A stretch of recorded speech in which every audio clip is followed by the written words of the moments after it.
प्रणाम। आनंदगंजी जी चौबीसी के आज के 7वें स्तवन के स्वाध्याय में मैं नील आप सभी का स्वागत करता हूं।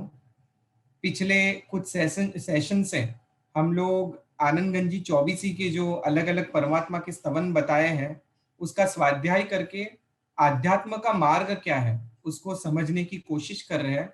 और इसी श्रृंखला में आगे बढ़ते हुए आज श्री शुपार्श्व जिन का जो स्तवन है उसके ऊपर स्वाध्याय करने वाले हैं। मैं स्वागत करता हूं श्री रमजान भाई हसनिया का जैन शाला के इस मंच के ऊपर और उनसे विनती करता हूं कि आज के स्वाध्याय की शुरुआत करें। रमजान भाई प्रणाम। हाँ जी, प्रणाम नील भाई। आपको सभी अभिभावकों को, उपाध्याय गुरु भगवंत भुवन चंद्र जी महाराज साहब को, आनंदगंज जी महाराज को और हम सब में विराजमान परम आनंद स्वरूप को। आनंदगंज चौबीसी के स्वाध्याय का यह 7वां पड़ाव, आनंद यात्रा का 7वां पड़ाव। श्री सुपास जिन वंदिये सुख संपत्ति नो हेतु ललना, शुपार्श्वनाथ भगवान का यह स्तवन।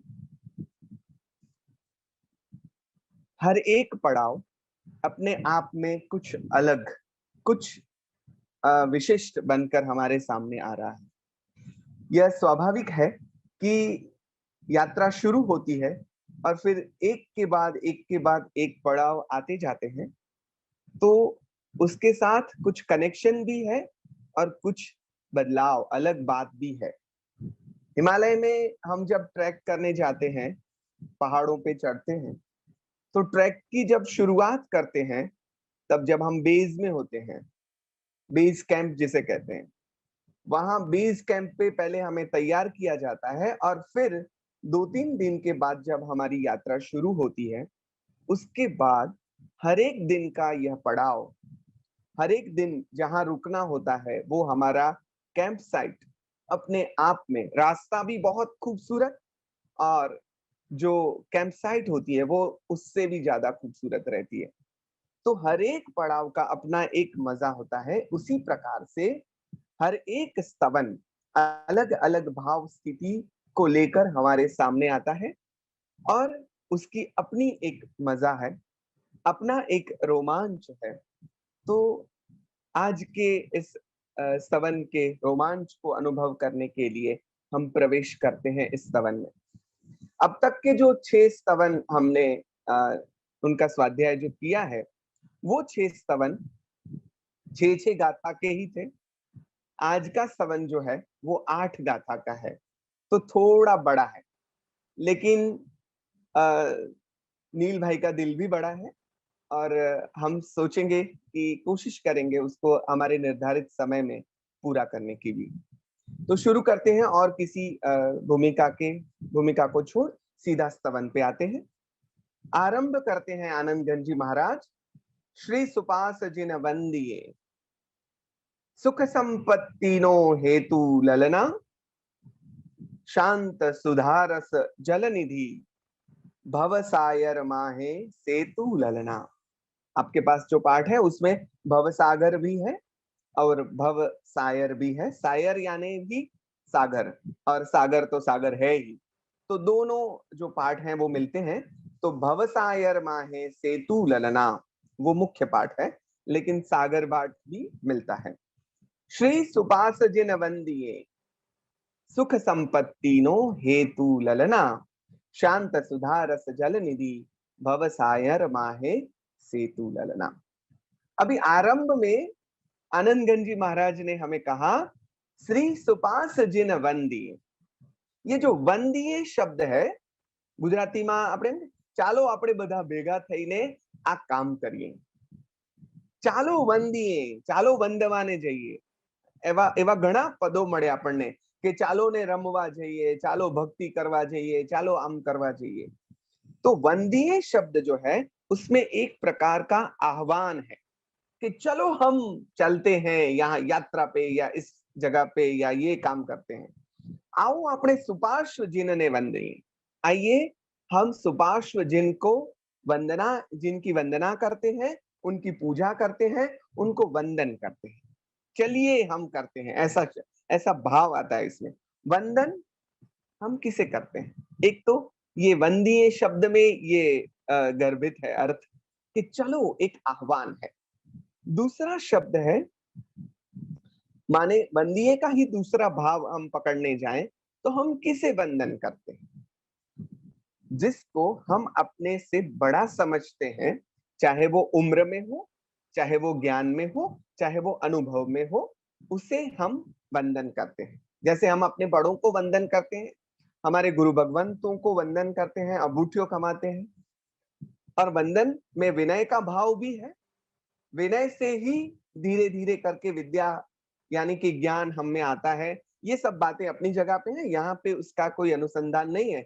लेकिन वंदन करने के लिए एक बात तो स्वीकृत हमें करनी होती है कि जिनको हम वंदन करते हैं तो वो हमसे बड़े हैं। आप जिनके पास खमाशना देते हैं, मैं जिनके पास सजदा करता हूं, अगर कोई मुस्लिम सजदा करता है, कोई साष्टांग प्रणाम करता है, कोई हिंदू भाई, तो वो जिनके सामने झुकता है, वंदन करता है, तो वो स्वीकार करता है कि आप मुझसे बड़े हैं।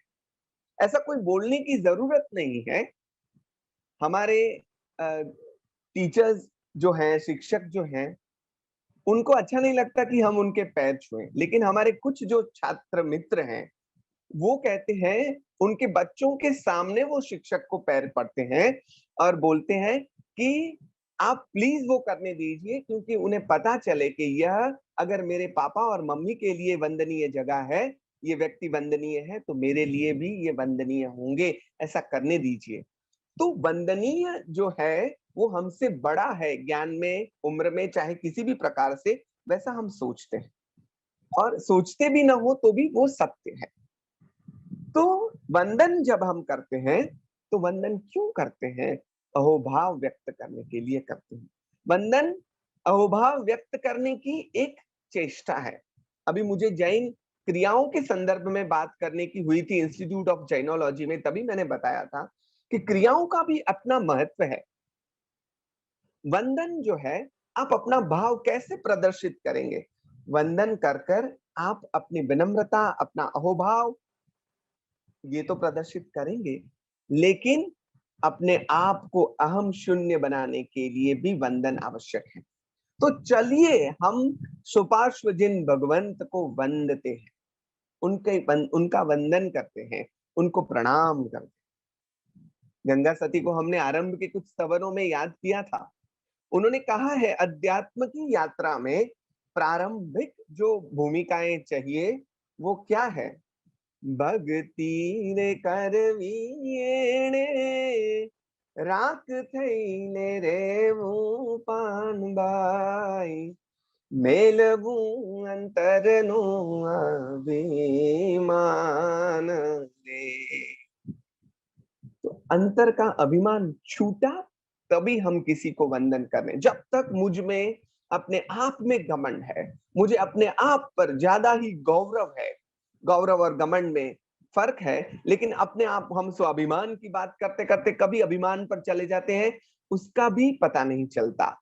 लेकिन बात यह करनी है कि हम वंदन करते हैं तो उसका मतलब है कि हमारा अभिमान, हमारा जो मद है वो शून्य हो चुका है, तभी हम कर सकते हैं। तो अदरवाइज तो वो सूझेगा ही नहीं। तो आनंद गंजी महाराज कहते हैं कि चालो, આપણે આનંદ ગંજી મહારાજ કે ચાલો, આમ જાણે કે આખા સમૂહને કહેતા હોય, બહુ મોટા ટોળાને કહેતા હોય। तो आनंद गंजी महाराज हमें प्रभु की ओर जैसे लेके जाते हैं। तो यह भी संतों का मुख्य काम है। कौन सा काम? सत्य की ओर ले जाना। चलो यहां वहां भटको मत, करने जैसा यह काम है, चलिए इस तरफ आइए।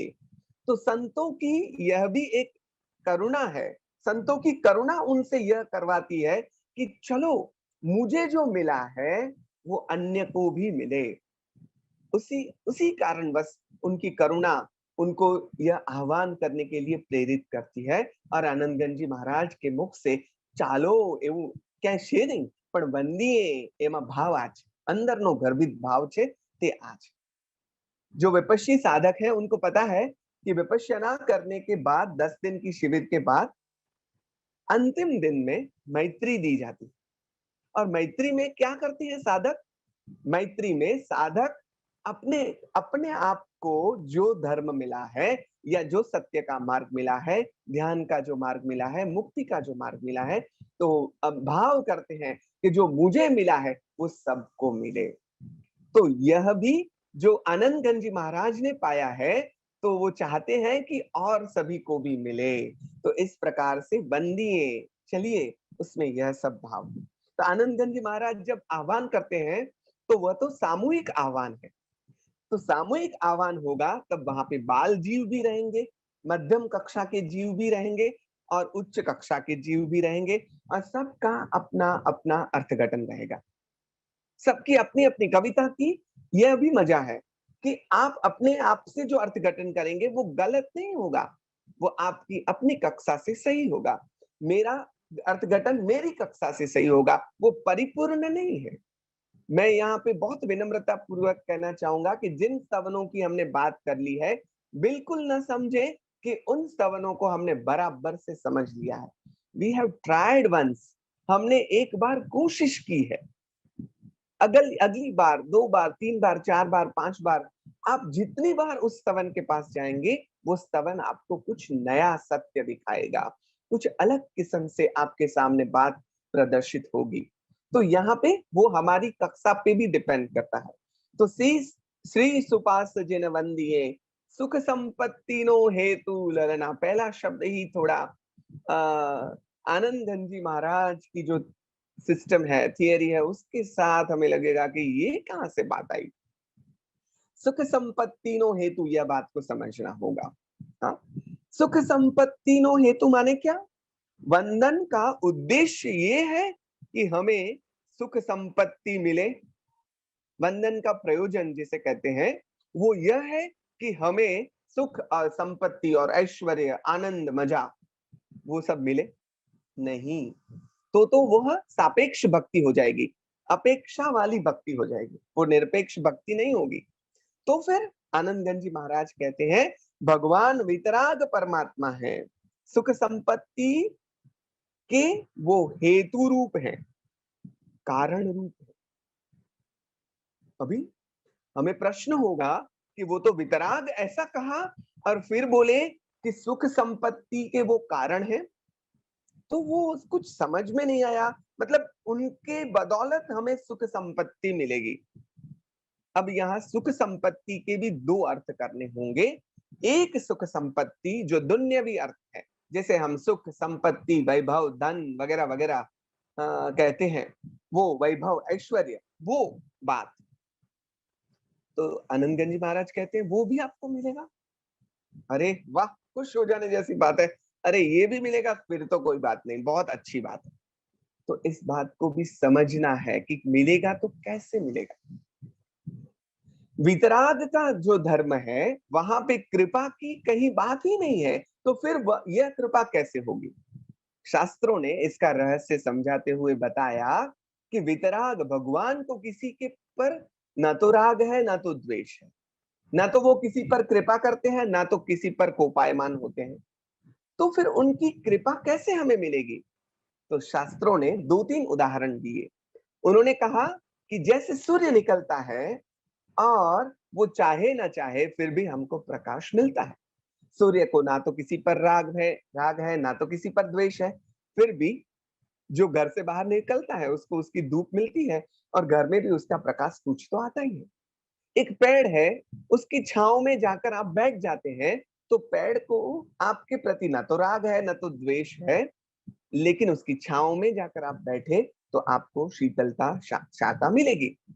पानी है, पानी को आप जब जलपान करते हैं तो जल को तो आपके प्रति न राग है न द्वेष है, लेकिन जो जल का पान करेगा उसको शांता महसूस होगी, उसको ठंडक महसूस होगी। तो इसी प्रकार जो जिन की शरण में आएगा उसको सुख शांता, और वैसे धर्म के मार्ग पर जो चलेगा तो पुण्य अर्जित करेगा। पुण्य दूसरा अर्थ हम जो समझने जा रहे हैं वो आंतरिक सुख की बात भी करते हैं, लेकिन अगर उसको धन वैभव वगैरह वगैरह भी मिले, भगवान के भी आप भव देखेंगे तो क्रमिक उनके भवों में धन वैभव ऐश्वर्य ये सब आता है, और जब मुक्त होते हैं तब तो वो पराकाष्ठा पे होता है। तो माने वो भी मिलेगा, पुण्य भी आपको खपाने होंगे, लेकिन पुण्य के उदय से ये भी धर्म के मार्ग पर चलने से यह भी मिलेगा, लेकिन वही धर्म आपको समझाएगा कि भाई मेरे उसमें लिप्त नहीं होना है, वो आगे बात करेंगे हम। लेकिन धर्म के प्रभाव से ये भी मिलेगा अगर आप सही रास्ते पे हैं तो। और दूसरा अर्थ, हम अगर इस स्थूल अर्थ को छोड़ दें तो दूसरा सूक्ष्म अर्थ ये है कि कौन सा हेतु, कौन से सुख संपत्ति में वो कारणभूत है। तो वो आंतरिक सुख जो कहते हैं हम, हमें आंतरिक ऐश्वर्य जिसे हम कहते हैं, उसमें भी भगवान निमित्त रूप है, कारण रूप है, हेतु रूप। यहाँ हेतु का अर्थ हम कारण करेंगे, तो हेतु रूप है, कारण रूप है। उन्हीं की बदौलत हमें धर्म का मार्ग मिला, और उसकी बदौलत हमें सुख मिला, शांति मिली। जो अंदर की शांति की बात करते हैं वो भी हमें भगवान की बदौलत मिला, तो उसमें भी भगवान कारण है। अब उसकी जो दूसरी पंक्ति है उसमें भगवान कैसे है? सुख संपत्ति के हेतु तो हैं, और कैसे हैं? शांत सुधारस जल निधि भवसागर माहे सेतु। शांत सुधारस जल निधि भवसागर माहे सेतु। कविता की यहाँ मजा देखिए। अभी कुछ दिनों के बाद ये शब्द आया, आप बोलेंगे हाँ वो कविता आ तो गई। कविता की क्या मजा है यहाँ पे? कहो भगवान क्या कहा? शांत अमृत रस रूप दरिया के जैसे हैं। शांत सुधारस जल निधि, जल निधि माने दरिया, माने समुद्र। हाँ? कि इस प्रकार का समुद्र जो शांत है। सुधा का मान्य होता है अमृत, तो अमृत रस से भरा हुआ समृद्ध समुद्र माने भगवान। एक उसको उपमा दी समुद्र की, और समुद्र भरा हुआ है किस चीज से? अमृत से। और दूसरा भवसागर माहे सेतु। दूसरी उपमा देखिए, भवसागर माहे सेतु, भगवान को क्या बताया? सेतु रूप, ब्रिज, पुल जैसे हम कहते हैं। तो भगवान यहाँ पे पहले आदि पंक्ति में दरिया है, अमृत का दरिया है, और दूसरी जगह पे जहां सागर, भव सागर है, जहां संसार सागर है, वहां पे भगवान पुल, वहां पे भगवान सेतु रूप है। तो एक ही पंक्ति में भगवान के लिए आधी पंक्ति में सागर की उपमा दी, और दूसरी आधी पंक्ति में दूसरी चीज को सागर की उपमा देकर भगवान को सेतु की उपमा दी। तो इस प्रकार यह उनका कवित्व भी किस प्रकार से यहाँ पे हमें देखने को मिलता है, वो भी देखने जैसी बात है, समझने जैसी बात है, और हमारे जैसे लोगों के लिए आनंदित होने जैसी बात है। तो भगवान को समुद्र की उपमा तो अलग अलग अन्य कवियों ने भी दी है। जैसे कि हमारे यहाँ लोगस्य सूत्र हम बोलते हैं, लोगस्य उज्जोयगरे धम्मा तिथे रेजिणे अरिहंते के तेईसम, उसमें हम कहते हैं भगवान कैसे हैं? चंदेसु निम्मलैरा आई चे स्वयं पयासैरा सागर वर गंभीरा सिद्धा सिद्धिम मम दिसंतु। तो उसमें हम सागर वर गंभीरा, वो तो व्यतिरेक अलंकार है, यहाँ पे उपमा है, वहां व्यतिरेक है। सागर से भी जो गंभीर हैं वैसे भगवान, भगवान को अनुपमेय है, उनको कोई ऐसा नहीं है जिसकी उपमा दे सकते हैं। तो क्या किया? इससे भी आगे चंद्र से भी, चंदेसु निम्मलैरा, चांद से भी निर्मल, हाँ? आइचे स्वयं पयासरा, सूर्य से भी ज्यादा प्रकाशवान और सागर से भी ज्यादा गंभीर, ऐसी उपमाएं अलग अलग अलग जगह पे दी गई है। भगवान को सागर के साथ जोड़ा गया है। लेकिन यहाँ पे और भी एक काम बताया, भगवान कैसे है? सेतु का काम भगवान करते हैं। तो सेतु का काम बड़ा महत्व का काम, उसके बगैर हम दरिया या नदी पार नहीं कर सकते, या कर सकते हैं तो बहुत कठिन होगा।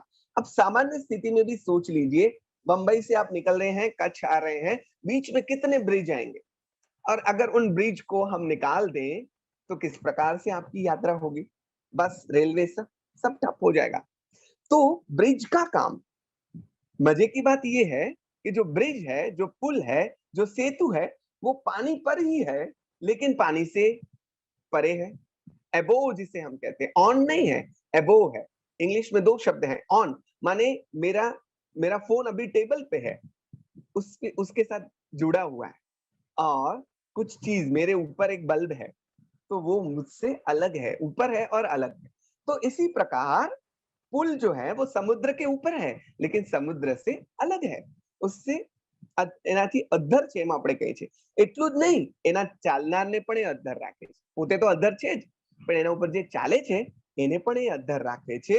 એટલે ભગવાને જે માર્ગ બતાવ્યો, એમ કહેતા કહેતા આપણે એમ કહીએ ભગવાને માર્ગ બતાવ્યો, हम बोलते हैं कि भगवान ने मार्ग दिखाया, और यहाँ पे क्या कह दिया, भगवान स्वयं मार्ग बन गए, पुल बन गए, तो वो मार्ग हो गया। तो भगवान मार्ग बताने वाले भी हैं और भगवान मार्ग रूप भी है। मीरा मुझे यहाँ पे याद आती है। मीरा ने गुरु की महिमा करते हुए बहुत बड़ा, बहुत ही एक मधुर स्तवन दिया। मोहे लागी लगन गुरु चरणन की, उसमें एक बड़ी सुंदर पंक्ति है, भव समुद्र अब सूख गयो है, भव समुद्र अब सूख गयो है, फिकर नहीं मोहे तरनन की। अरे हम तो भव समुद्र को पार करने की बात करते हैं, मीरा ने तो यह कह दिया कि मेरे गुरु की कृपा से भव समुद्र सूख गया है, अब तो मैं सड़सड़ाहट दौड़ी जैसूं तो एकदम दौड़ के मैं तो पार हो जाऊं। यह कृपा, कृपा माने उन्होंने जैसे मार्ग बना दिया, खुद मार्ग बन गए हमारे लिए। तो अलग अलग अवस्था में साधक जीव अपनी अपनी कक्षा के हिसाब से सुख संपत्ति की बात करेगा, शांत सुधारस जल निधि भवसागर माहे सेतु को भी समझेगा। लेकिन यह तीन अपेक्षाएं भगवान के पास से जो मिलती हैं वो बताई गई, पहले सुख, फिर शांत सुधारस माने शांति, और भवसागर माहे सेतु माने समाधि, और समाधि के बाद मोक्ष। जय विराय में भी हम बोलते हैं इट फल सिद्धि, 13 प्रार्थना है, उसमें एक प्रार्थना ऐसी भी आती है, इट फल सिद्धि, इष्ट फल की सिद्धि हो। इष्ट फल मुख्य इष्ट फल तो मोक्ष है, लेकिन संसार में जब तक है तो हम सोचते हैं कि अगर भगवान अनुकूलता हो जाए तो मैं आपके मार्ग पर अच्छे से चल पाऊं, तो उसके लिए सुख संपत्ति भी अगर वो मांगता है, सुख संपत्ति माने यहाँ पे धर्म मार्ग पर चलने की अनुकूलता अगर वो मांगता है तो वह दोषित नहीं है। वहां पे उसकी अपेक्षा इष्ट फल की, मेरी अगर पत्नी ठीक रही और झगड़ालू ना रही तो मैं धर्म मार्ग पर ठीक से चल पाऊंगा, ऐसा भी कोई साधक मांगता है तो वो अपनी कक्षा पे सही है। ऐसी अनुकूलता मांगता है, फिर उसमें से आगे निकलकर वो छूट जाएगा अपने आप। लेकिन भावक की, साधक की अपनी कक्षा के हिसाब से अपनी इच्छा होती है, और यहाँ पे सुख संपत्ति का अर्थ उनकी कक्षा के हिसाब से हम करेंगे। दूसरी गाथा पे आते हैं, सात महाभय टाड़तो सप्तम जिनवर देव, सावधान मनसा करी धारो जिन पद सेव। सात महाभय टाड़तो सप्तम जिनवर देह, सावधान मनसा करी धारो जिन पद सेव। सातवां भगवान की बात है, हम यहाँ सातवें भगवान की बात कर रहे हैं, तो कभी है और भी बातें भगवान के साथ जोड़ सकते हैं, लेकिन यहाँ सात बात कौन सी आएगी, तो आगे भी हमने देखा है सात महाभय टाल तो सात महाभय की बात भगवान ने कर दी। और भगवान की बात बात करते करते यहाँ पे दूसरी गाथा में उन्होंने कहा सात महाभय टाड़तो। मजे की बात, यहाँ ये शब्द जो मजे का है वो है टाड़तो। अभी टाड़तो એવું આપણે કોને કહીએ, એક વચનમાં શબ્દ પ્રયોગ થયો, ભગવાન टाड़ता એમ આવે ને, અહીંયા તો टाड़तो એવો શબ્દ કેમ કરે, क्योंकि जहां पे आत्मीयता होती है वहां पे एक वचन आ जाता है सहज सहज। हम अपनी माँ को ज्यादातर, कई कबार हम उनको भी मान से बुलाते हैं, लेकिन ज्यादातर माँ को हम तू कहकर बुलाते हैं, पापा को आप कहकर बुलाते हैं, लेकिन माँ को माँ तू अहिया आव ने, तू बेस ने, तू मने खावानू बनावी आप। क्योंकि माँ के साथ हमारी जो आत्मीयता है, इतनी आत्मीयता पिता के साथ थोड़ी कम है, माफ करे पिता, मैं भी पिता हूं। लेकिन इसी प्रकार भगवान के साथ जो आत्मीयता आ गई है, उसी आत्मीयता की बदौलत वो बोलते हैं कि सात महाभय टाड़तो। अभी टाड़तो मतलब या तो फिर कर्ता हो गए, जैन धर्म में तो कर्ता की बात नहीं आती है, तो कर्ता की बात कैसे टाड़ेंगे, कैसे कैसे टालेंगे, उसको कैसे दूर करेंगे। तो ભગવાન મુક્ત કરે છે માને ભગવાન आगे बात आ गई है, ज्यादा नहीं करूंगा मैं, लेकिन भगवान थकी दुख टळता નથી. ભગવાન દુઃખનો ભાવ દૂર કરે છે. ભગવાનથી દુઃખ નથી ટળતા, પણ દુઃખનો ભાવ દૂર થાય છે. એટલે ગજાનન ઠાકુર નામના આપણા એક સરસ મજાના કવિ, એટલે જેણે ઘણા ગીતો રચ્યા, એમણે બહુ સરસ એક ગીત લખ્યું કે તારા શરણે આવવામાં એક મોટું સુખ, दुख ना डूंगर टूटी पड़े पर जरी ना लागे दुख. हे भगवान, तेरी शरण में आने का यह सबसे बड़ा सुख है कि दुख के पहाड़ चाहे टूट पड़े लेकिन वो दुख लगता ही नहीं है. इस संदर्भ में दुख टालने की बात है. दुख टालना मतलब कर्ता भाव से दुख टाल देंगे, भय हर लेंगे, नहीं. उपाध्याय यशो विजय जी महाराज का एक स्तवन है. जब वो त्रस्त हुए थे संसार से, लोगों से, तब शंखेश्वर पार्श्वनाथ के पास आकर उनके हृदय से यह भाव स्वयंभू प्रकट होते हैं. अब मोहे ऐसी आय बनी श्री शंखेश्वर पास जिनेश्वर मेरो तू एक धनी. देखिए, वो दुख में भगवान ही स्मरण आते हैं साधक को. तो वो कहते हैं बहुत लोग हैं जो मुझे पीड़ा दे रहे हैं, तकलीफ दे रहे हैं. मिथ्यामति बहुत बहुजन है जग में, पद न धरत धरनी. लेकिन यही तो प्रभाव है भक्ति का, यह तो प्रभाव है भगवान के मार्ग पर चलने का. उनको अब तुझ भक्ति प्रभावे भय नहीं एक कनी, भय नहीं एक कनी, अब मोहे ऐसी आय बनी.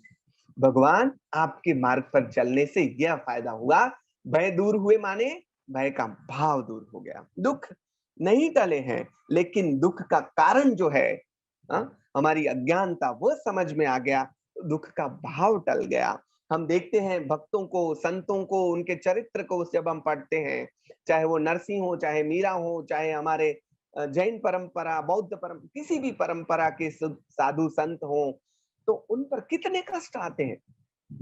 लेकिन मजे की बात यह है, महाभारत का ये सूत्र है कि जहां धर्म है, जहां सत्य है वहां धर्म है, और जहां धर्म है वहां जय है. तो प्रश्न करते हैं कई लोग कि कहाँ, हम तो सत्य के मार्ग पर चलने वाले हैं, तो कितनी सारी विडंबनाएं आती हैं. युधिष्ठिर को कितना परेशान होना पड़ा, पांडवों को कितना दुख सहना पड़ा. कुंती ने भी यह प्रश्न कृष्ण को किया है, तो कृष्ण ने यह कहा है, और महाभारत का सुर भी यह है कि ऐसी विकट परिस्थिति में भी वो धर्म को नहीं छोड़ते. यही धर्म का जय है, यही धर्म का जय है. और यही, जैसे जीसस ने नहीं छोड़ा धर्म को, किसी परमात्मा जैसे जैसे संतों हो गए, जो भी हो गए, उन्होंने धर्म को नहीं छोड़ा. यही धर्म उनको जो धैर्य देता है, धर्म उनको जो श्रद्धा देता है. इसी प्रकार, इसी कारणवश भगवान भय टालने वाले हैं. तो इस हेतु से, इस समझ से है, इस कारण से है. तो आवा भगवान उन एनी मारे શું કરવાની છે, તો કે સેવના કરવાની છે, એને વંદન કરવાનું છે, એની ભક્તિ કરવાની છે. સાવધાન મનસા કરી, એમને એમને સાવધાન મનસા કરી ધારો જીન પદ સેવ. આવો ભગવાન, એને પેલા ઓળખી લો, उनको पहले पहचान लो, जागरूकता के पूर्वक, सावधान, बी कॉन्शियस, समझ लो, और समझकर उनकी सेवा करनी है. मतलब सेवा का एक अर्थ हमने आगे किया है, उनके मार्ग पर चलना है. उनकी पूजा, उनकी अर्चना, उनकी सेवा माने उनके मार्ग पर चलना है, समझ कर चलना है. और दूसरा सावधान का अर्थ हम यहाँ यह करेंगे, सावधान का दूसरा अर्थ करेंगे समझ लो. अरे सावधान हो जाओ, કોન્શિયસ हो जाओ, मतलब समझ लो. આ અર્થમાં આગળ વધીએ તો ભગવાનના અલગ અલગ નામની यहाँ समझ आपे छे. हाँ, मतलब मैं समझाता हूँ आपको. चलिए पहले हम समझ लेते हैं. देवचंद्र जी महाराज कहते हैं, स्वामी गुण ओळखी स्वामी ने जे भजे दर्शन शुद्धता तेह पामे. किसका दर्शन शुद्ध है? जो स्वामी गुण ओळखी, अंधे अंधो अंध पलाय नहीं, परंपरा से आया है इसलिए नहीं, why I have to worship Mahavir and Suparshvanath, वो समझकर जो करेगा तो उसकी पूजा ज्यादा शुद्ध होगी। तो यहाँ पे चलो लेट अस अंडरस्टैंड। तो तीसरी जो गाथा आई, शिव शंकर जगदीश्वरु चिदानंद भगवान, जिन अरिहा तीर्थंकरु ज्योति स्वरूप स्वरूप समान।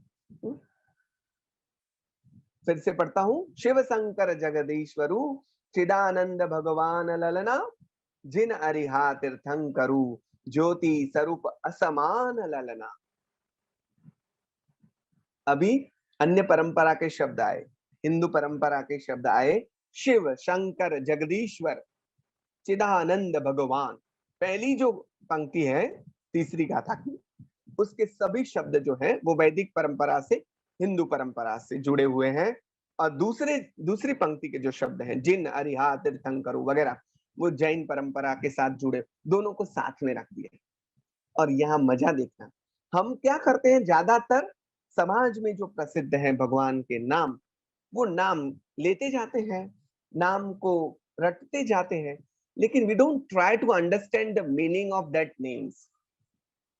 हम सामान्य तौर पे ऐसा कष्ट नहीं लेते कि इस शब्द को, भगवान का ये नाम क्यों है, ये नाम क्यों है। लेट अस ट्राई, हम सोचते हैं, अर्थ को सोचने और समझने की कोशिश करते हैं। जिनेश्वर भगवंत के लिए ये शब्द प्रयोग किए गए हैं, शिव शंकर जगदीश्वर, वो सभी शब्द उन्होंने प्रयोग किए किन के लिए, जिनेश्वर भगवंत के लिए ही।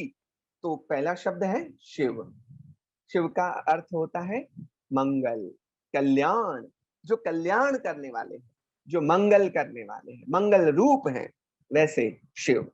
शंकर, शं शम जो श पे अनुस्वार है, तो उसका अर्थ होता है सुख, और कर का अर्थ होता है करने वाला, सुख का करने वाला, सुख कर।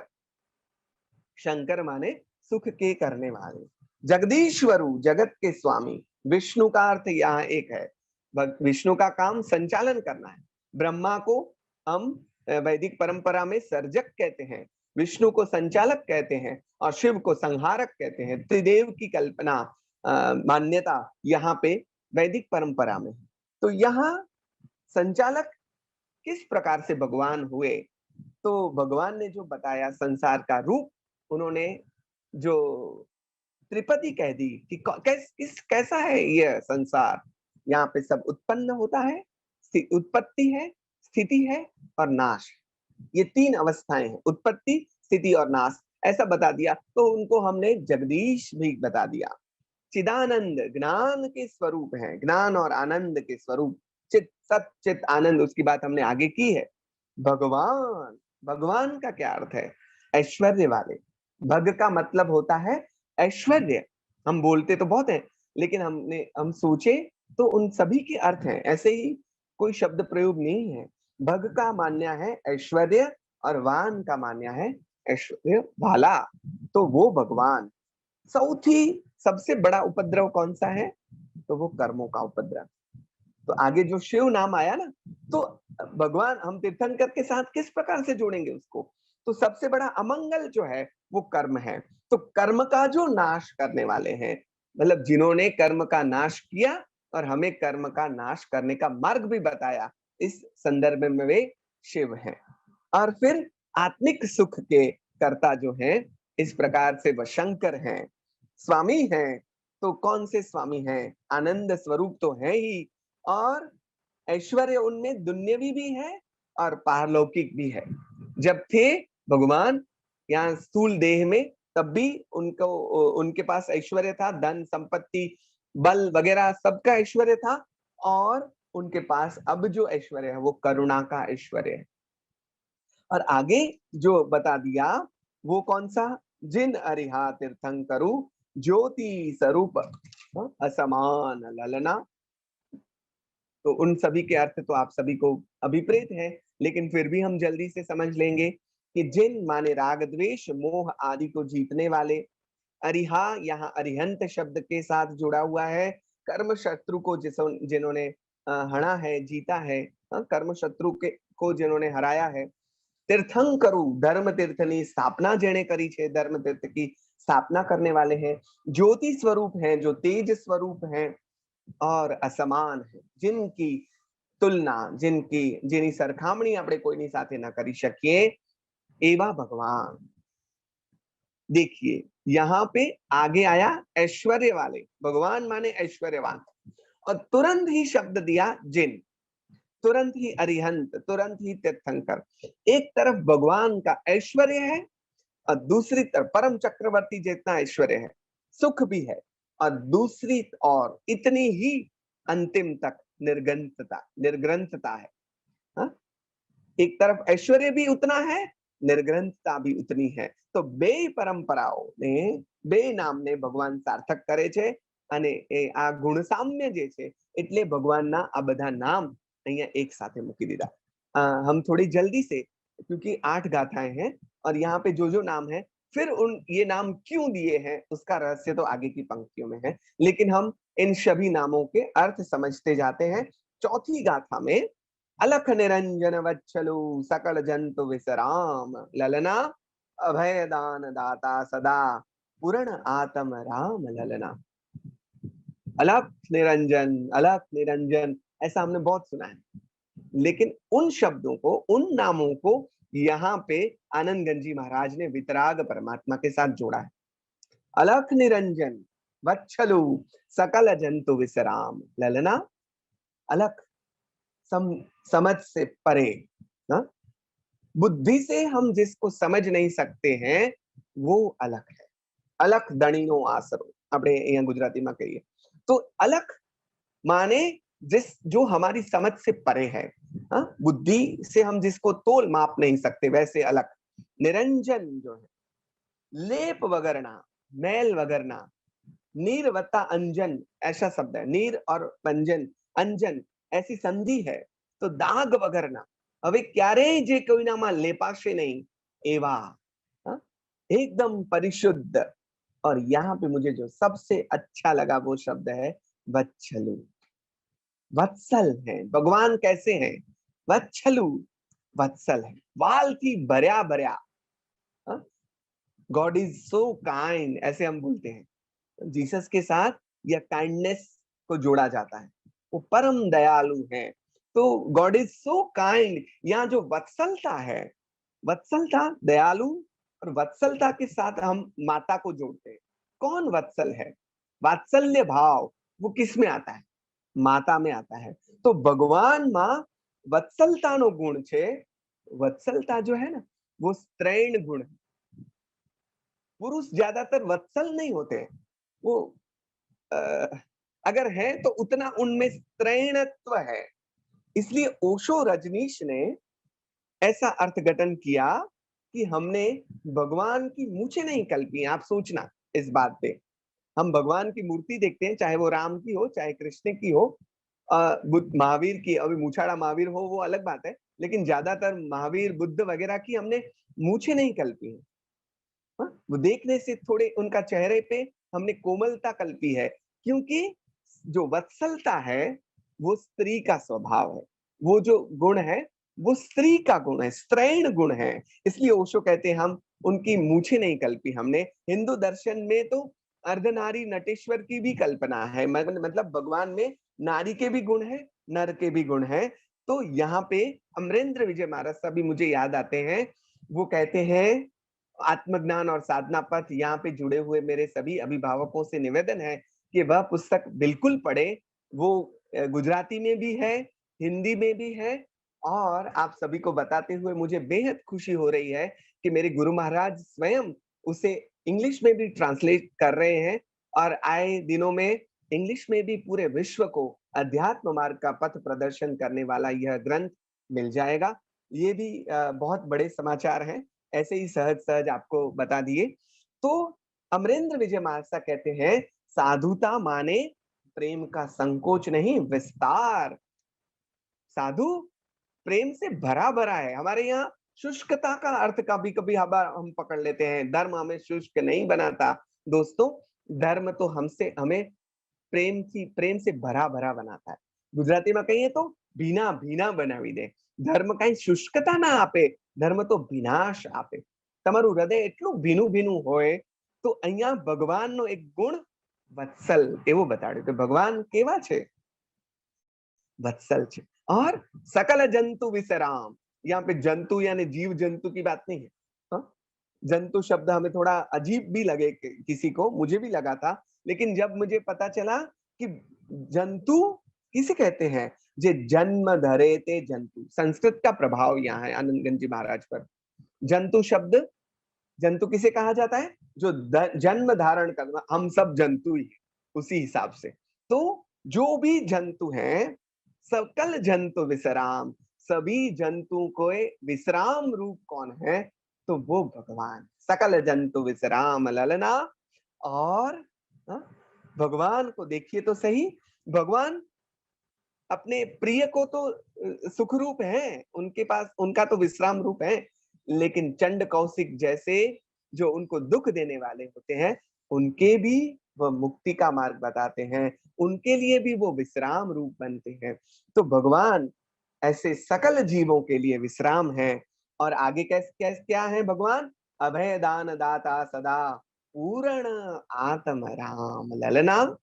भगवान, आगे बात आ गई है, लेकिन यहाँ पे अभय की बात मैं बारी बारी से रिपीट नहीं करना चाहूंगा, लेकिन मैं याद करना चाहूंगा इस स्तवन में नमोत्थुणम जो हमारा स्तोत्र है, उसके बहुत सारे शब्दों के मिले जुले शब्द मिलेंगे आपको। आगे भी आया और यहाँ पे भी आएगा, आगे भी आएगा। अभय दयाणम, चक्षु दयाणम, मग दयाणम, हम जो बोलते हैं उसमें एक बोलते हैं अभय दयाण, नमोत्थुणम, भगवंताणम, अरियंताणम, जो बहुत सारे भगवान के गुणों की बात जिस स्तोत्र में कही गई है, उसमें एक यह भी आया अभय दयाणम। चक्षु तो आगे आ ही गया, समझ देना माने चक्षु देना, माने चक्षु देना माने समझ देना, लेकिन यहाँ अभय दयाणम।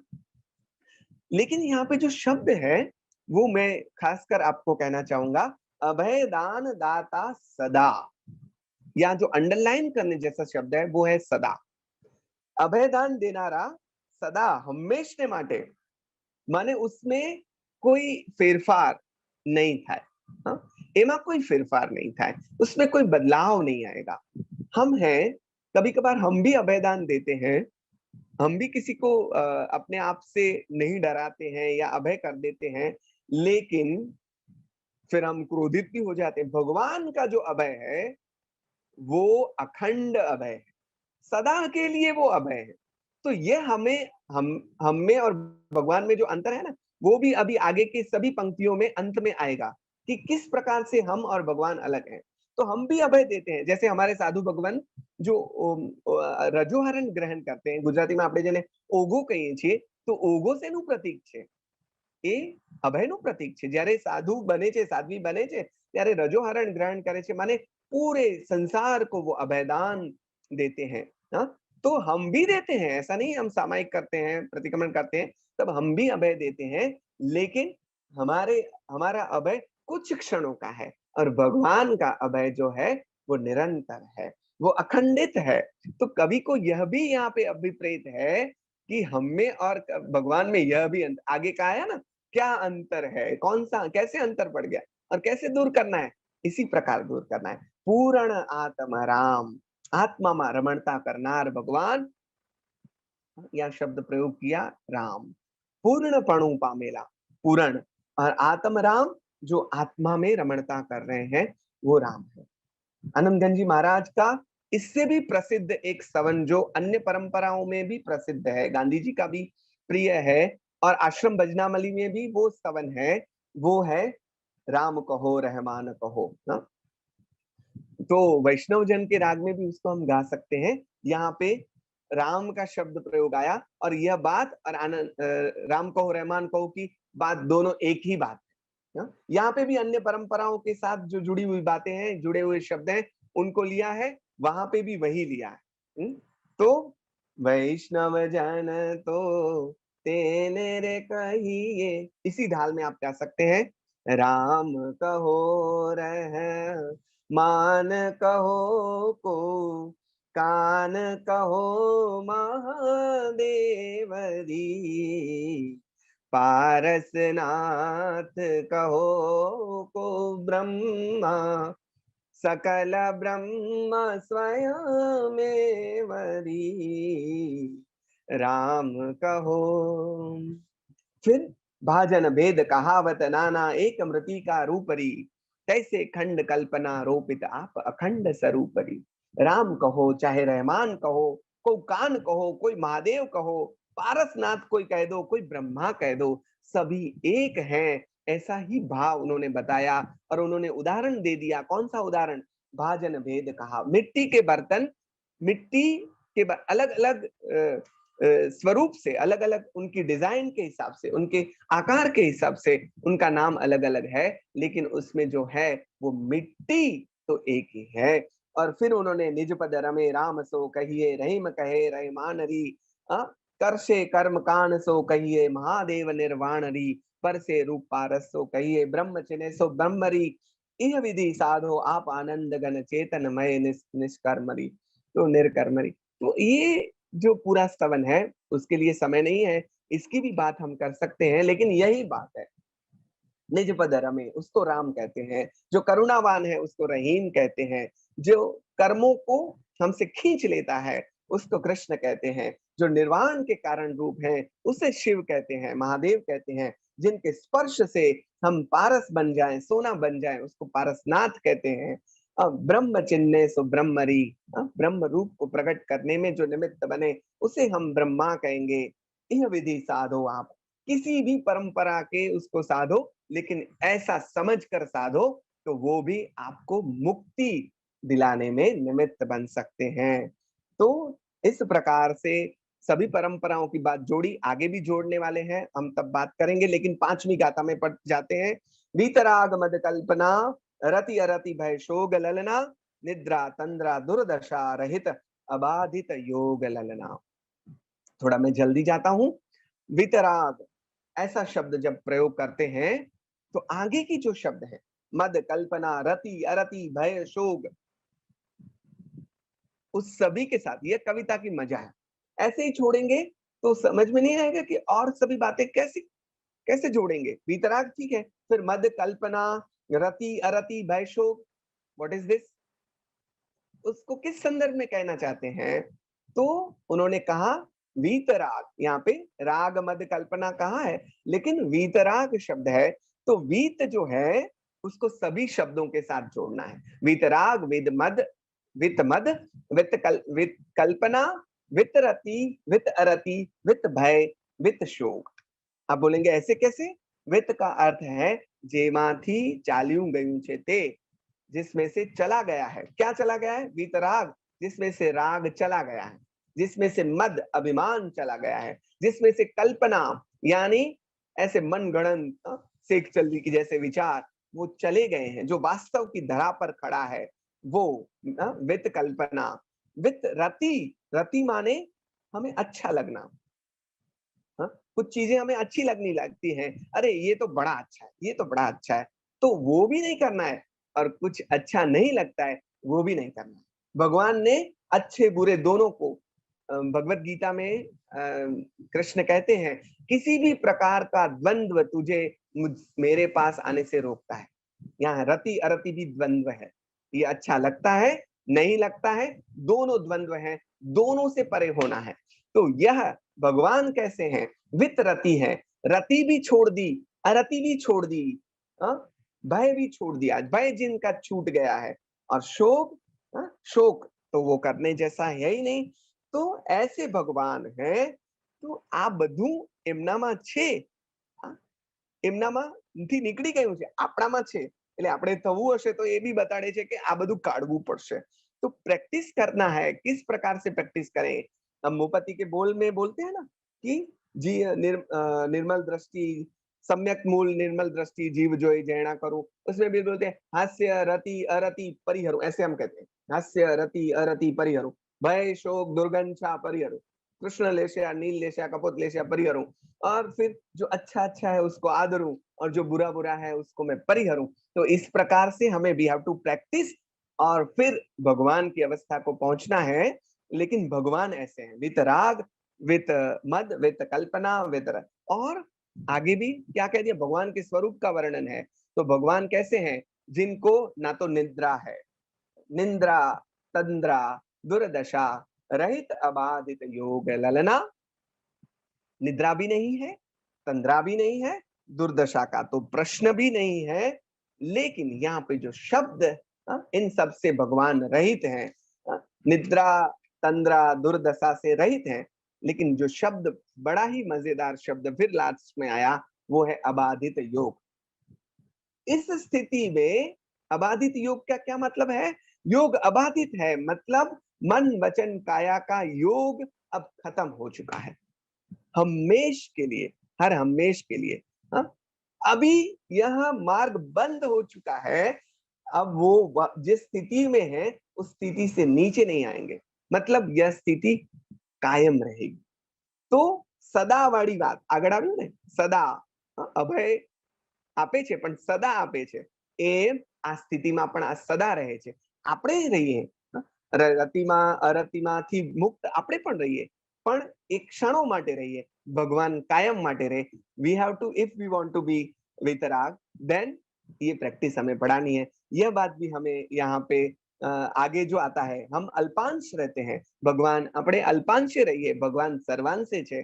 तो आगे के उसमें जो आया था पूर्ण आत्मा बनने के लिए, पूर्ण आत्म राम, भगवान पूर्ण आत्म राम है, हम भी आत्मा है, आत्मा में रमणता करते हैं, लेकिन पूर्णता को प्राप्त करना है हमें। जो यह स्तवन भी हमें जिस और धक्का देता है वो पूर्णता की ओर है।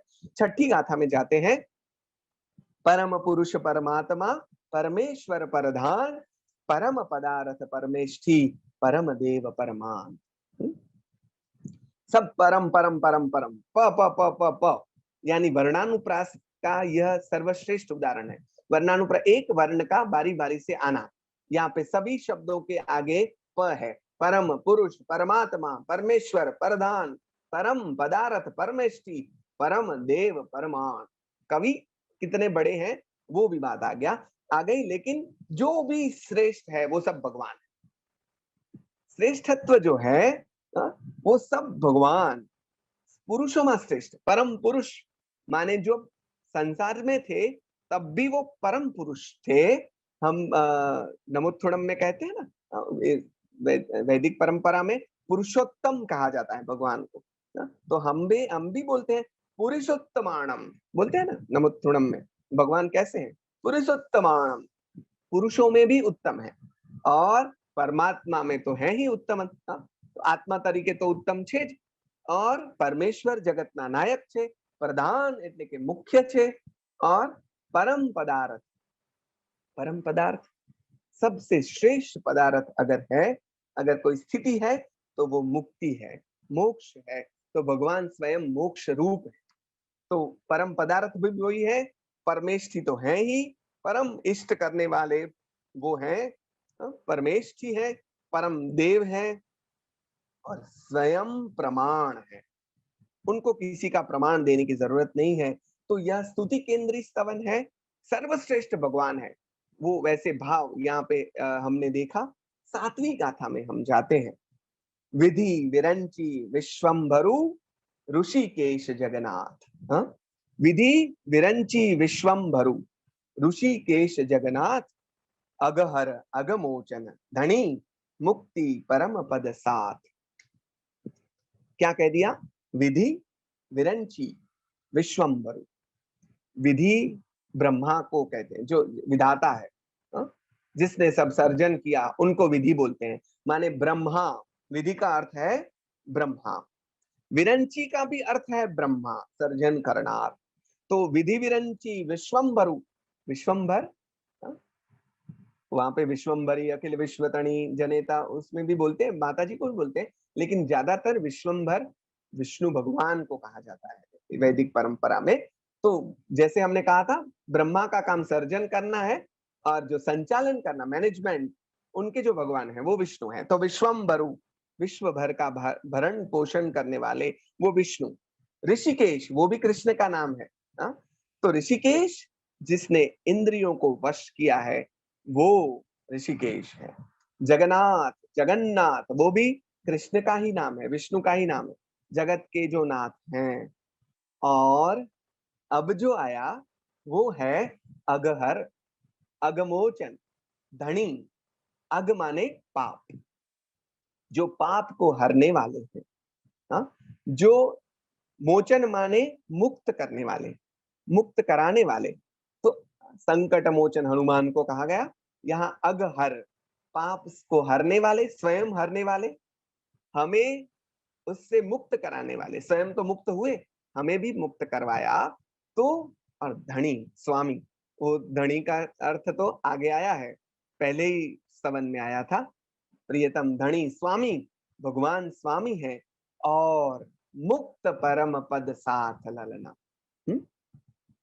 मुक्त परम, स्वयं मुक्त है, परम पद पे स्थापित भी है, और जो भी वहां जाना चाहते हो उसके लिए साथ, साथी भी वही है। एक अर्थ हम ऐसा कर सकते हैं कि साथी भी वही है। तो भगवान का नाम, भगवान जब थे तब तो उन्होंने कितनों को तारा है, लेकिन अब कौन तार रहा है? ભગવાન કા નામ भी તારા। એટલે આપણે એવું કહીએ, રામના નામે તો રામના સમયમાં હતા તે તર્યા, લેकिन પછી રામના નામે કેટલા બધા તર્યા? તર્યા એટલે જેણે જીવન સરસ રીતે જીવીને પોતાનું કલ્યાણ કર્યું, કૃષ્ણના નામે કેટલા તર્યા? નામ से ज्यादा तरते हैं। એટલે આપણે એમ કહીએ રામ નામે પથ્થર તરે, એમાં એમ પણ આપણે કહીએ છીએ।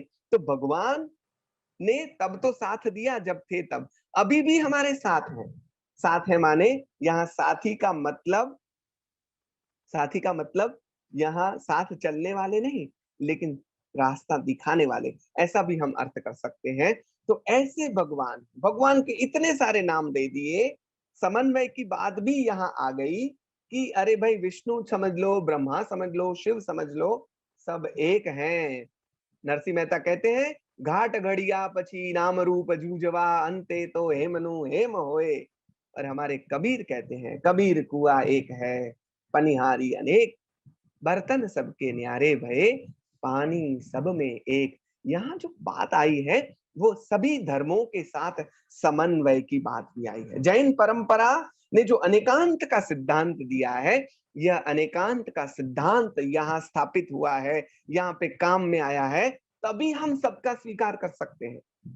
નામના મૂળ અર્થને સમજીશું તો આપણને શિવ પણ અલગ નહીં લાગે, ब्रह्मा पण अलग नहीं लागे, शंकर पण अलग नहीं लागे, विष्णु पण अलग नहीं लागे। अगर उसके नाम को हम सही माने में समझेंगे तो हमारे हेमचंद्राचार्य जी महाराज के जीवन का एक प्रसंग भी इसके साथ मुझे जोड़ना अच्छा लगेगा कि हेमचंद्राचार्य और सिद्धराज जयसिंह, वो उन्होंने जैन धर्म अंगीकार तो किया, लेकिन वो मूल तो क्षत्रिय थे।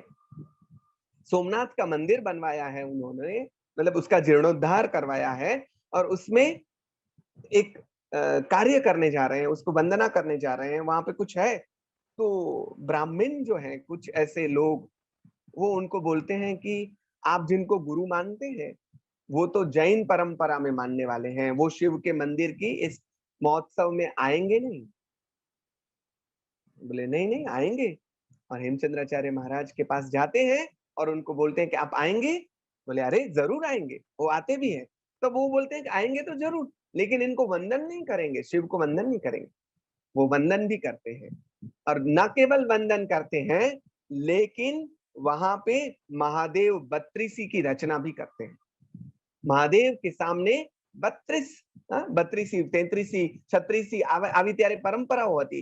તો 32 ગાથાઓનું એક सरस काव्य रची दे छे महादेव 32, और उसके अंत में वो बोल देते हैं, भव बीजांकुर जननाहा रागाद्या क्षयमुपगता यस्य ब्रह्मोर्वा विष्णुर्वा शिवो वा जिनो वा नमस्तस्यै। भव बीजांकुर जननाहा रागाद्या क्षयमुपगता यस्य ब्रह्मोर्वा विष्णुर्वा शिवो वा जिनो वा नमस्तस्यै। वंदन भी कर दिया सभी को, और किस प्रकार से किया? भव संसारना बीज अंकुर समान, राग अने द्वेष ने एवा बधा दोष जेमना क्षय થઈ ગયા છે, दूर થઈ ગયા છે। एक कोई पण होय, ब्रह्मा होय, विष्णु होय, महेश होय, जिन होय, कोई पण होय, ये बधाने मारा नमस्कार हो जो।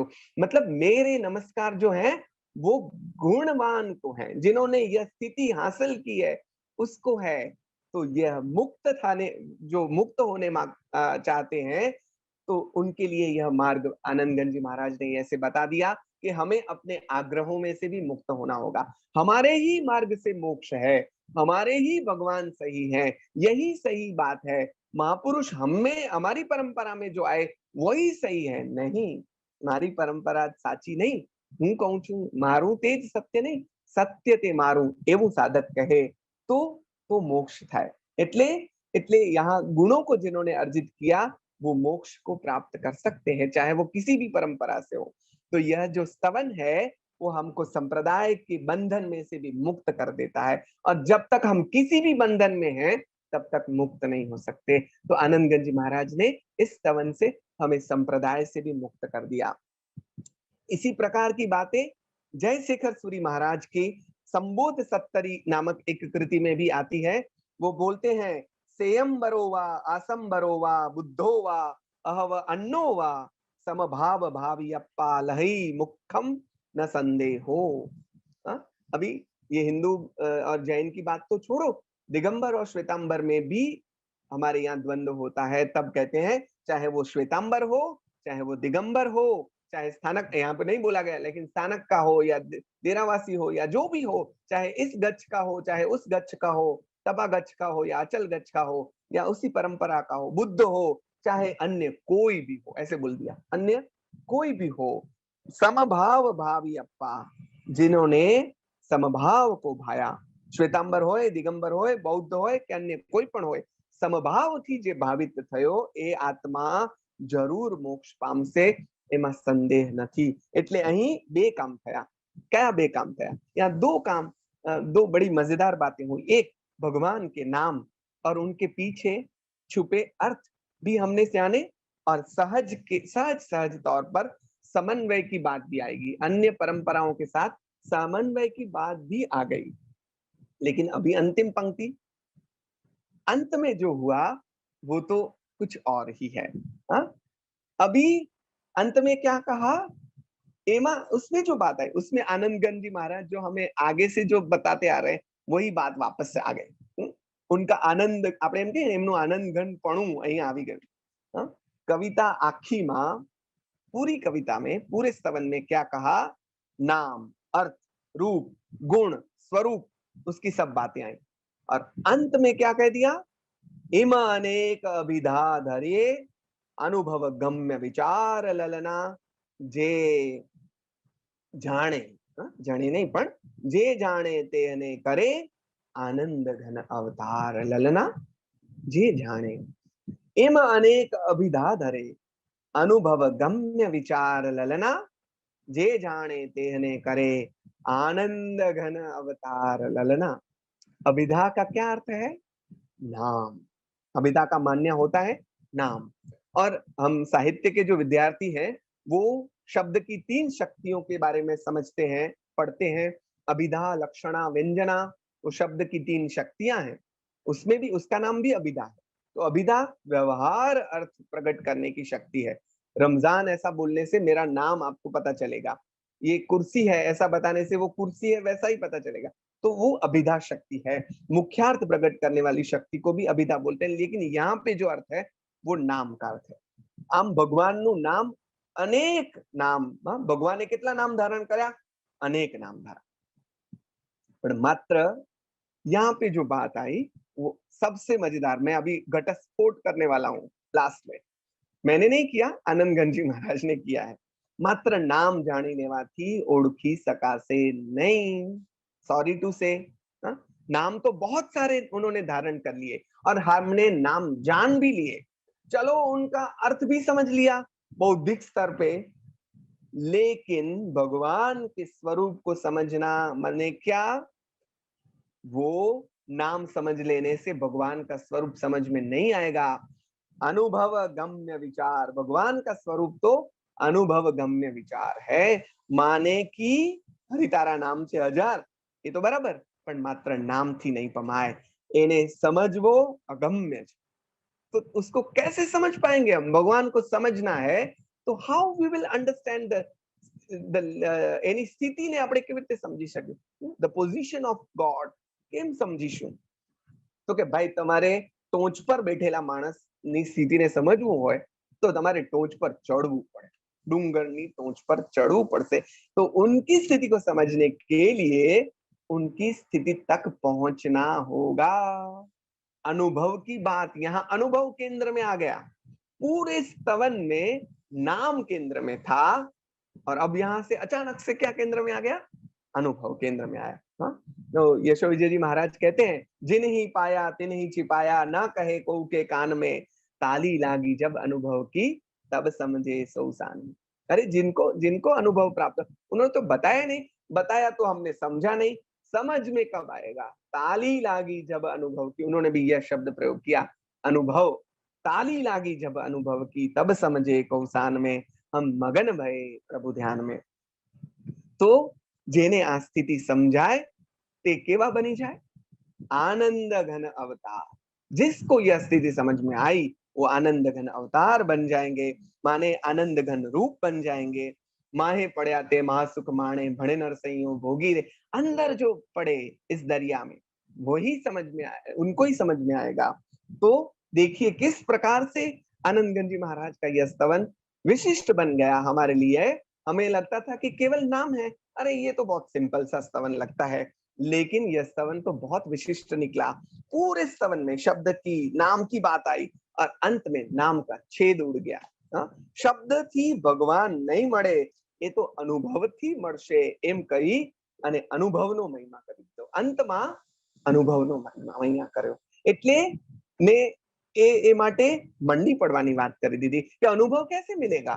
तो लगे रहो लगे रहो लगे रहो, परिश्रम करवानी बात कर दी थी। और फिर से वो श्रवण परंपरा की बात फिर से जुड़ गई कि भाई कविता की यह मजा, कविता ની આ મજા એક વાતને ચગાવી ચગાવી ચગાવી ચગાવી ટોચ ઉપર લઈ ગયા અને પછી છે એનો છેદ જ ઉડાડી દીધો। हाँ, सोनेट में ऐसा होता है, जो इटाली से आया हुआ काव्य प्रकार सोनेट का है, उसमें 14 पंक्तियां होती है, 12 पंक्तियों तक कुछ अलग ही बात हो और अंतिम 2 पंक्तियों में कुछ अलग ही। देखिए आनंदगंज जी महाराज किस प्रकार से उस काव्य प्रणाली के अनुसार भी बात करते हैं। आनंदगंज जी महाराज पर नाम केम समझा, कब समझ में आया नाम उनको, ये जो नाम बताए उनके अर्थ उन्होंने बताए, उस स्वरूप को उस तत्व को भी उन्होंने कैसे समझा, क्योंकि उन्होंने अनुभव प्राप्त किया तभी तो समझा। तो नाम नु महिमा गान करतु आ स्तवन, नाम का महिमा गान करने वाला यह स्तवन आखिर में अनुभव की महिमा करने वाला स्तवन बन जाता है। साधक की आगे की यात्रा चलानी है तो चलते रहो चलते रहो चलते रहो, वह प्रेरणा देने वाला स्तवन बन जाता है। तो देखिए एक एक पड़ाव पर हमें क्या ज्ञान मिलता जाता है, समझण મળતી જાય છે, સત્ય સમજાતું જાય છે।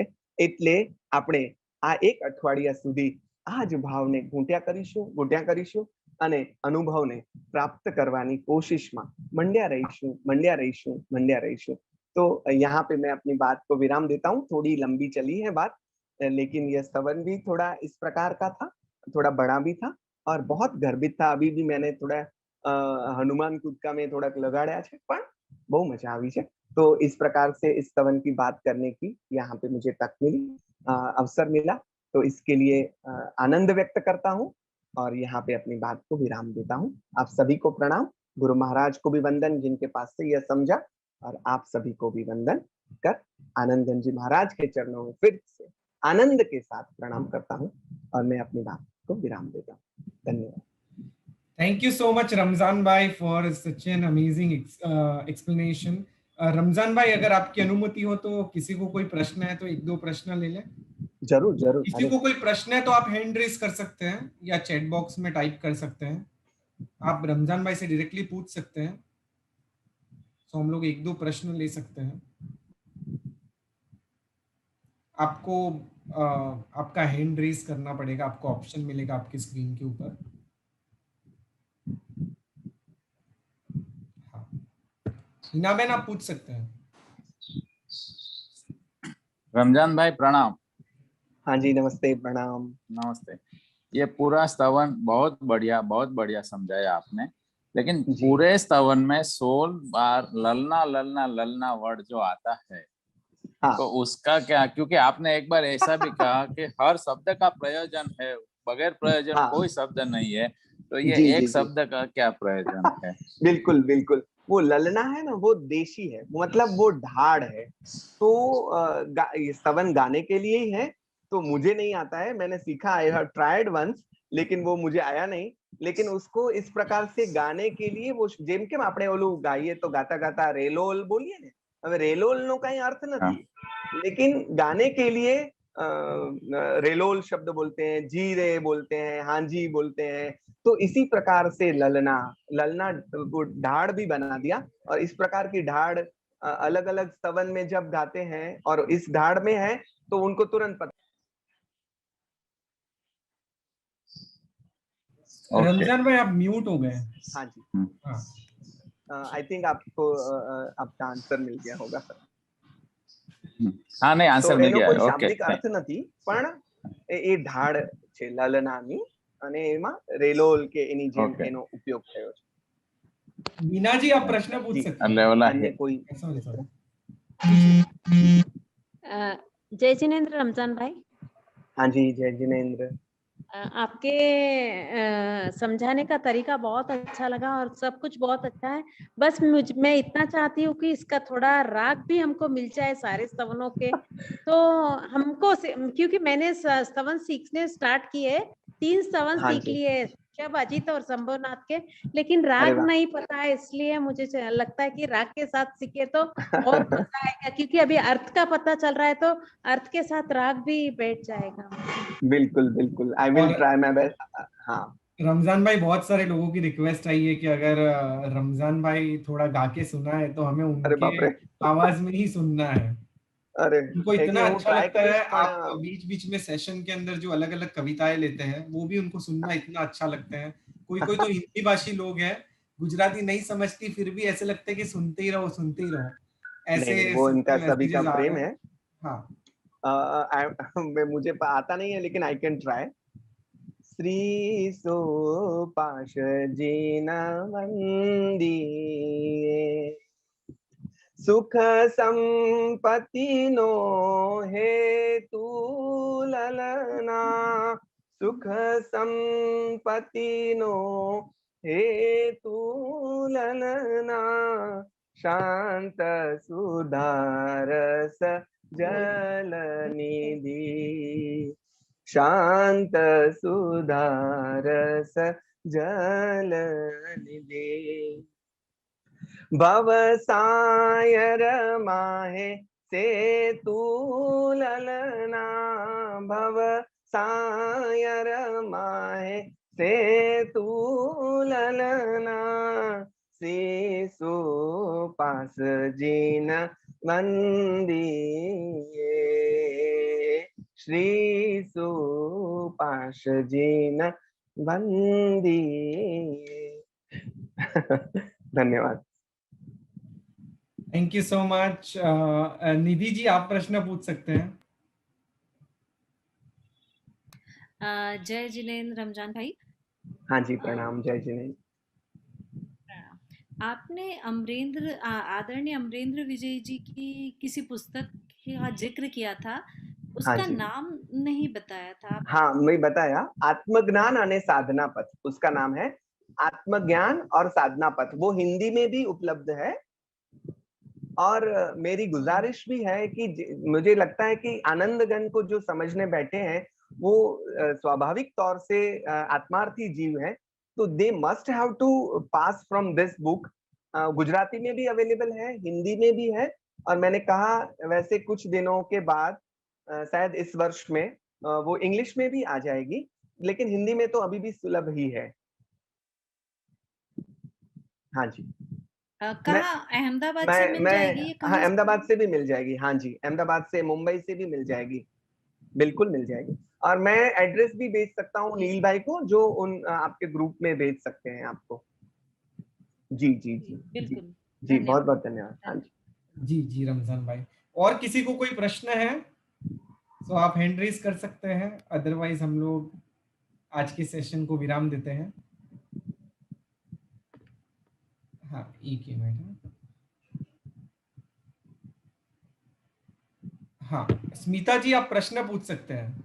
હા બધા સ્તવનનો ઓડિયો ની ખાલી એક કડી પણ મૂકે ને તો અમને ખબર પડી કે ક્યાં રાખી ગાવાની છે. એટલે રમજાનભાઈએ બહુ સરસ ગાયું આજે. તો બધે જ્યારે સમજાવે ત્યારે ખાલી એક જ કડી પહેલી. ભલે ભલે, આઈ વિલ ટ્રાય. હું કોશિશ કરીશ. હા સ્મિતાબેન, એવું કરીશ. Thank you very much. હાજી હાજી, જરૂર કોશિશ. યા રમઝાનભાઈ, તો અહીંયા બધા પ્રશ્ન समाप्त થાય છે. हाँ जी, हाँ जी। सो यस, આપણે आज हम आज के सेशन को विराम देंगे और विराम देने से पहले जगत के सभी जीवों का कल्याण हो, जगत के सभी जीवों का मंगल हो, जगत के सभी जीव हमारे मित्र है, कोई भी हमारा वैरी नहीं है, इस भावना के साथ प्रार्थना. આખા વિશ્વનું મંગલ થાઓ, સર્વે જીવો મોક્ષે જાઓ. કામેની સર્વ જીવે સર્વે જીવા ખમંતુ મે, મિત્તિ મે સર્વ ભૂએસુ વૈરમ મજ્જન કેણૈ, સર્વથા સૌ સુખી થાઓ, પાપના मुक्त बनीने समता सौ समाचरो. प्रणाम रमजान भाई. हाँ जी, सभी को प्रणाम. बहुत